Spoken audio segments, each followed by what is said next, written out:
Ben azыр bir биздин ысырапкерчилик боюнча bir айткым келип атат да bir теманычы. Буга чейин көп эле жаштар көтөрүп айтып коет го 50 жылда эл жаңы, 100 жылда жер жаңы депчи. Бирок ошентип мындай жаңыланып келатат, бирок ошентсе дагы мурдагы эски немеден мындай акыркы немелери бар да. Моюн сунбаган баш ийбегенчи.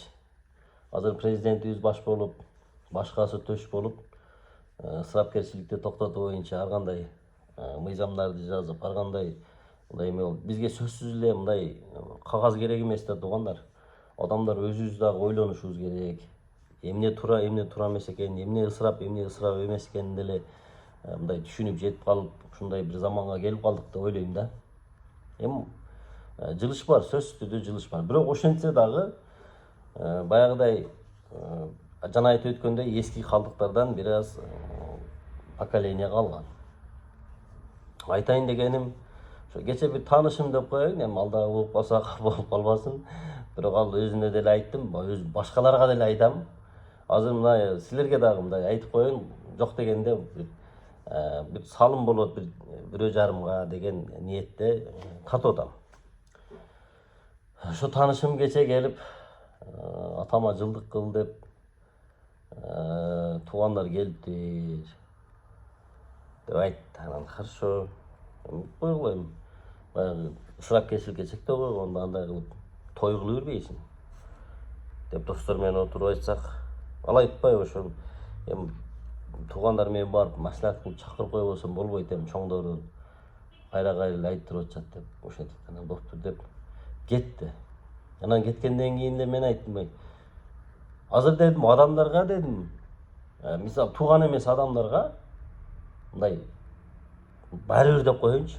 Баары бир да, алар кызыкпайт деле да. Мисалы алар сен жылдык өткөрдүңбү, жылдык өткөрбөдүңбү, алардын эсинде деле жок да. Мен мына азыр айтып коеюн, бул чындыкты моюнга алышыбыз керек да. Биз анан эмне союптур, эмне жедик деген мындай тема жок деп ойлойм менчи. Мына кийинки поколениеда мындай баягы динден мындай кабар болуп калган адамдардачы, алар болбойт. Анан капа болбогула бир нерсени моюнга алайлы.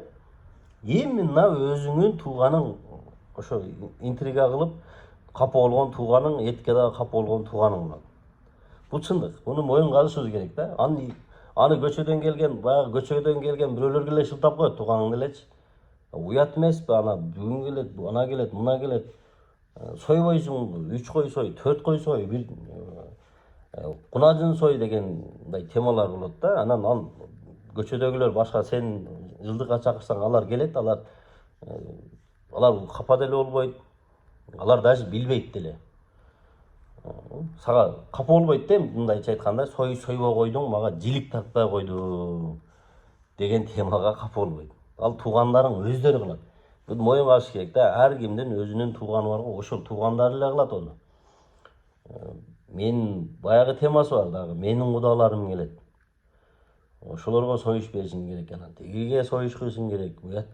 Мен айтам да, айланайында баягы мындай атаңын дейбизби, апаңыз дейбизби, ким өткөн болсо ошонун тууганы келген болсо, кудалар келген болсо, үйүндө кудай кылып, өзү калаганча кудасын сыйлай берсин да. Сөзсүз сен союп, сен сыйлашың керек баланын кудасын. Бир ушундай нерсеге түшүнүп жетпей койдук да. Кээ бирки адамдар жерлерде бар бул. Кээ бирки мен билгендерден, мен кече бир ошол таанышыман угуп калдым. Ошол апамдын эжеси каза болуп, анан жылдыгы болгондо өзүбүз бир койду союп, ошол жерге алып барып пышырып, өзүбүз иликтеп, анан өзүбүз мындай кылдык дейт да, баягы үйдүн ээсине жүктөбөйчү. Эми бул деле балким туура эместир, бирок ошентсе дагы баягы үйдүн немесине мындай неме болуп атат да. Оорчулугу тийбей атат. Ортодо мамиле дагы бузулбай атат. Ошол союштун айынан, ошол болбогон эттин, азыр курсагы тойбогон адам барбы? Кудайга шүгүр, Аллага шүгүр дейбиз.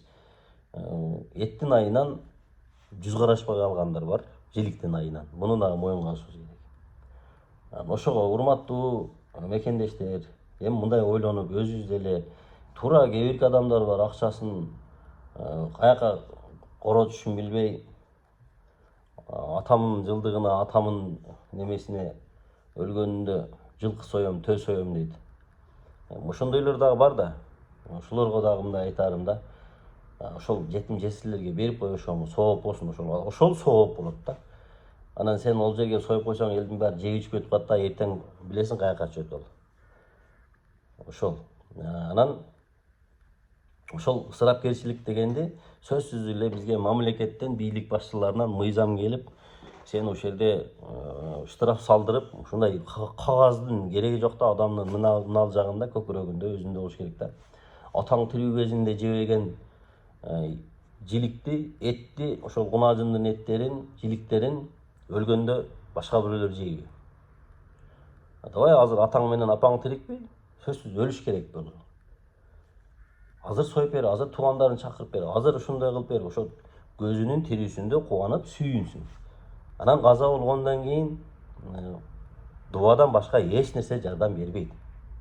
Туугандар, ушул нерсени түшүнүшүң керек. Сен хоть 50 кой сойсоң дагы, 50 кой союп, элди чакырсаң дагы, анын сага сенин атыңа 50 кой союп бер деген нерсе болбойт. Куран окуш керек, дуа кылыш керек, болду. Эми сойбогула дейм. Bir кой союп коюп, аны биздин баягы алымдарыбыз деле айтып атат, алыс жакындан келгендерге союп койгула деп, себеби алыстан туугандар келет да, жолдон келет, алыстан келет, чарчап келет, чаңкап келет дегендей. Ошондой нерсени мындай токтотушубуз керек деп ойлойм да мен, туугандар. Ошол айта турганым. Ошол анан баягындай биздин мындай түшүнүгүбүз дагы мындай бир аз башкачараак да, ошол акыркы поколениялар деп коелу. Ошол апаңын мындай алысыраак келини да өзүчө, бирок өзүн абысын деп атап алгандагы, ошол 40-ын кыласыңбы, жылдыгын кыласыңбы, ошо бир үйдү ээлеп отуруп алышат да, баягы конок келбей калып, кызмат кылгандын ордуна ошол жердеги эле адамдар өзү. Алыстан келсе бир жөн. Bir үйүңдү, bir комнатаңды ээлеп алат дагы, мына айыл жергесинде бул өтө бир мындай глобалдуу маселе деп ойлойм мен. Эч ким айтпаса керек, мен айтып коеюн. Ошол жерде катын отуруш кылып беришет дагы, чорный касса кылып берет да, чыкпай отуруп алышат да ошол жердечи. Бул дагы туура эмес да, баягы үйдүн ээси ушундай болуп атсачы. Анан анысы да мейли, баягы баштан өттү да, биздин ошол салтта ошондой учурда баягындай ысырапкерчилик боюнча мыйзамдар, кагаздар жок кезде ата энем каза болуп калды.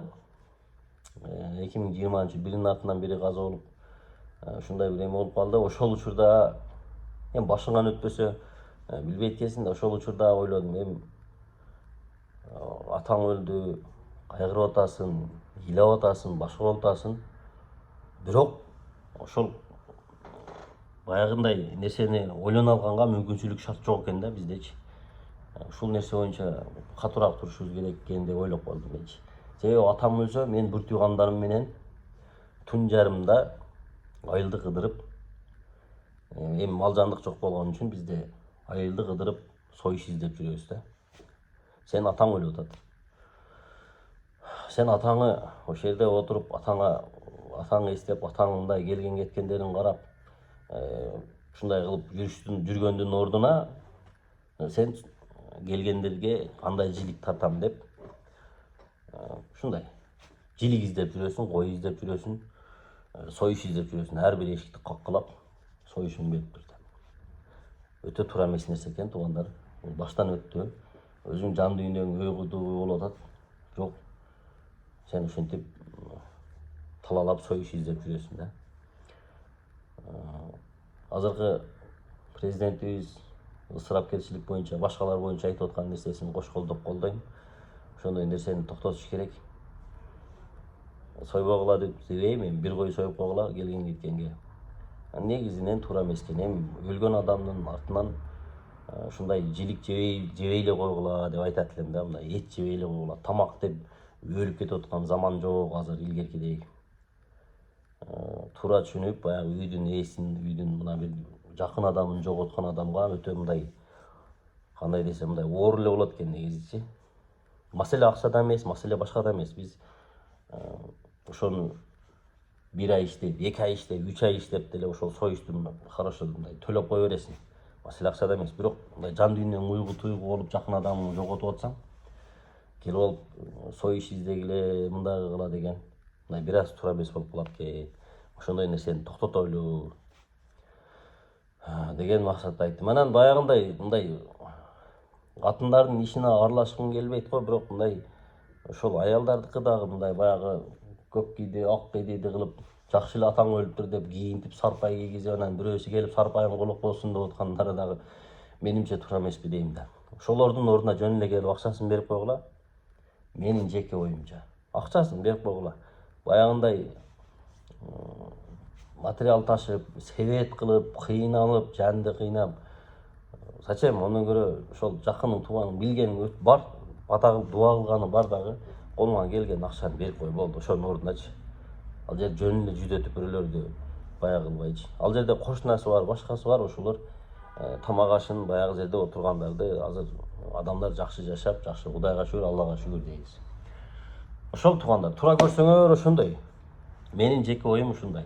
Эми баштан өткөн үчүн айттым. Сиздер кандай ойлойсуздар билбейм. Эми кээ бирки адамдарга жакпашы мүмкүн, бул сөзсүз түрдөчү. Мурдагы поколенияда неме кылып жүргөндөр, же болбосо акчасы барып жүргөндөр, акчасы жоктор бар да, мисалы.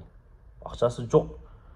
Айлыкка иштеп, кредитме кредит кылып жүргөндөр бар да. Бош убактында түнү күнү уктабай магышып, мына күндүз иштен чыгып алып, түндө такси кылып, дагы бир жерден бир нерсе кылып, ошо кредитим жабайын, ошо баламы окутайын, мындай кийинтейин дегендер бар да. Бардыгы тегиз эмес. Ошон үчүн баягыдай убакта тең салмактуулукка келгенде бир аз баягы колунда жокторго бир аз кыйын болуп калат бул. Ошон үчүн туура түшүнүү менен акчасы барлар, эгерде акчаңыздар болсо, ошол кыйналып аткандарга жардам берип койгула. Жетим жесирлерге, карыя үйлөрүндө ошол атаңардын, апаңардын атынан кылып